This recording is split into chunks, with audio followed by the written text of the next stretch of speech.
bawal akong pumunta. Bakit yung ibang politiko hindi bawal pumunta? AX nga yan, di ba? Assistance in Crisis at Situation. Kayo, ma'am. Yusek, pera nyo ba yan? Secretary, Yusek, pera nyo yan? Madam Chair, we don't treat it as our money. We know it's people's money. That's why we're Pinapatagal. Mr. Chair, Madam Chair, if you can recall in the August yung Because of politics. Hindi naman ako kalaban ninyo ah. Huwag nyo damay yung mga mahirap. Pera ng tao yan. Ibalik sa tao yan. Hindi atin yan. Para sa mga mahirap yan.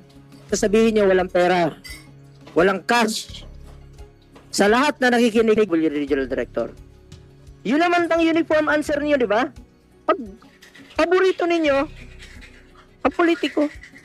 Uy, may cash na bukas.